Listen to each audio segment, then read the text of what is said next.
It's being described as one of the most stunning breaches of military intelligence. Last night, news broke that an American magazine editor was included in an online group chat of key US national security leaders discussing strikes in Yemen. Politicians in the US have been attacking this extraordinary blunder by Trump's top team, but the chat on the messaging app Signal gave us an unintended insight that we probably shouldn't have to discussions among the key officials in Donald Trump's administration. To discuss this more, I'm joined by Dr Melanie Garson from UCL, an expert in international conflict resolution and international security. Dr Garson, have you ever heard of something so extraordinary? Well, not quite like this. And it's interesting because it almost echoes accusations that have been heard previously, such as were leveled at Hillary Clinton, that she had sort of put material onto a home device, and that was, sort of part of the level that quite hard at her as one of her failings. So an event like this is pretty significant and certainly deeply disappointing for what we would guess to be one of the toughest national security outlets in the world. Just talk to me about the risks. I mean, this was a journalist who seems to have treated this information sensitively, secretively, in a pretty responsible way. Had this been someone else, what could have happened? Absolutely, and that journalist, and he has gone on to this. He's clearly demarked where there's information that he couldn't reveal. He knows that it would put people's lives at risk. Absolutely, a lesser person could have compromised both the operation and could have compromised American personnel on the ground involved with that, and that beyond the breach could have had a meaningful loss of life. So it is an extraordinary breach to happen. Let's just talk about some of the stuff we actually learned, though, because it's rare we get to hear those top officials talking about action like this in the way that they were. From your expertise, when you saw those back and forth, the disagreements, the final conclusion, which was to go ahead with the strikes, what did you learn from that? That actually, I think the conversation was realistic. And if you could imagine that conversation taking place where it should have been taken place, in a closed room, similar to where you would often see on a TV program or in the movies where they all go into the room, those rooms naturally have disagreement, policy, and evaluating the pros and cons. In some ways, that is reassuring that it happens. We've got greater insight to perhaps where there's challenges in the policy between the different officials, even differences between President Trump, particularly, and his vice president, and a great insight overall into how the US policy with Europe is being looked at, which, as we evolve into a new phase of European defense, it's particularly, useful to the European allies, but it's not, I think it's healthy to see the debate in the room, or to see that there is a debate in the room. That is important. And one of the points you just made there about Europe, I mean, we've heard people in Trump's administration talk pretty negatively about Europe, but we've heard that in public. We haven't seen it in private. And it is quite a shock when you see on the screen them criticising Europe, somebody who, until recently, right now, is an ally. Absolutely, but I think the signs have been there, and for senior leadership that has been reading the signs for a while now, I think it will be less of a shock. Since J.D. Vance's speech in Munich, we've had the writing on the wall put quite clearly to Europe. So it shouldn't need any more reinforcing. But it is interesting to see the calculus by which these decisions are being thought out in.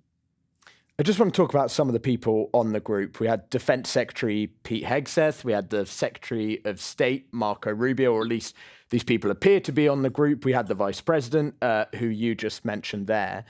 These are the top of the top decision makers. These are Donald Trump's closest allies, the closest people in some cases in his cabinet. How major a break of protocol is this? This is a huge break of protocol, and there's a lot of questions being asked about whether this is a violation of official secrets, sort of Espionage Act. There's a lot of legislation in the US that would say that these kinds of discussions should absolutely never happen in a commercial platform. It's sort of not. But given what we've seen with this administration, given what we've seen with the firings of key personnel, the sort of people that would be able to act as a reminder, that sort of institutional knowledge sharing to be able to just say this isn't protocol, seems to have been lost. And taking away this point about the fact that a journalist was added to this group, were you surprised that they were having these discussions on a messaging app that you can buy on the App Store like Signal? I think we imagined that it would be on highly classified government systems rather than just a public service. And absolutely, and the defence establishment have said these sorts of conversations should never be being held not on a classified system. Now, while Signal has, it's an excellent platform, and as we saw last week in France, they were threatening to pull out of France when there was talk of having a backdoor put in. They've been very strong on trying to keep their end-to-end encryption very solid without backdoors for any kind of request. But it is, and we do also know that in Russia has been making a lot of headway in trying to break into Signal conversations, to try and break into Ukrainian security conversations that we know are being held on Signal. So it poses a massive amount of risk. Do you think there's any chance that in the UK, top officials are having conversations like this on an app like Signal? I'm hoping not after this weekend, but unfortunately, I can't speak for the UK government, and I've never been at that hand. And I would hope that the highest level or intelligence services are maintaining protocol. But I think that sometimes, as the rollout of technology has been, the confidence that sometimes people place in wanting the accessibility of quick conversations, there's a possibility that people sometimes don't always err on the side of caution, or perhaps put too much faith into, however, end-to-end encryption, and that is a strong encryption protocol, and the platforms that are maintaining it are strong, but it's never going to be 100%. Now, there is some discussion today. Michael Waltz is under particular criticism. He is the security advisor who, it appears, added this journalist to the group chat. Do you think it's likely that heads will roll because of what has happened? So the challenge in this particular situation is the people that would have to trigger an investigation in the normal protocol. As you pointed out, we've got some of the highest people in the administration in the room. They would, if this was done by anybody else, they would be the people who would be calling for the investigation. So now you're asking for them to call an investigation on themselves. So I am sure there will be some level of investigation. I'm sure there will be someone who will be put in the firing line for this.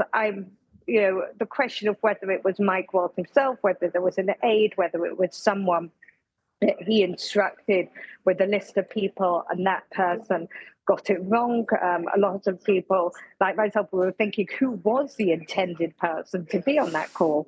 But why was it a name they got wrong? Was it the association with Atlantic that they got wrong? But it will be interesting to see how that plays out, particularly how much responsibility Mike Waltz takes for either his involvement or for his staff's involvement in this situation.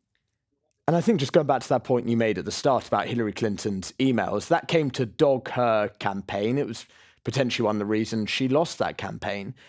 Does this issue feel like it can have that same amount of cut through with the American public, that it can be presented as we shouldn't trust these people because they discuss secret military plans on apps like Signal?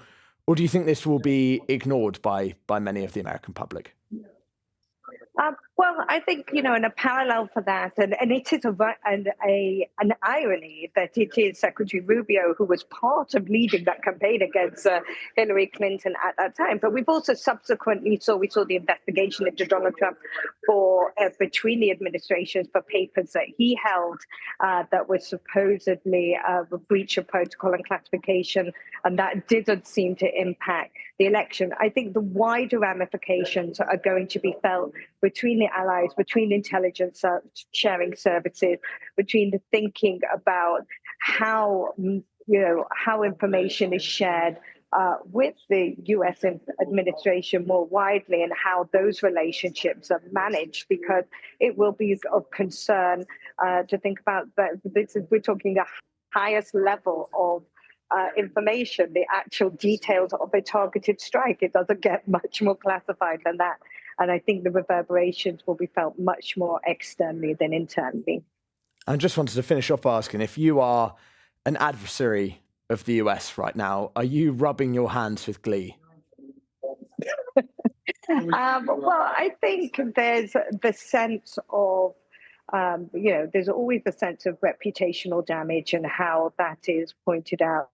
It will open up the floodgates, particularly for some of these organizations. As I said, Russia has already been, we know Google Mandiant had a report out recently talking about Russia's attempts to try and penetrate Signal and WhatsApp and other messaging services. So I think it will almost, cyber criminals are incredibly competitive, and sort of this is the sort of holy grail of kind of information they would be trying to get hold of. So I would think on the other side, the platforms, the messaging services will be more scrambling to double, triple check all their protocols and protections right now to get ahead of that. Well, as you say, a pretty extraordinary episode in an already extraordinary White House. Dr. Melanie Garson from UCL, thank you very much for your time. Thank you.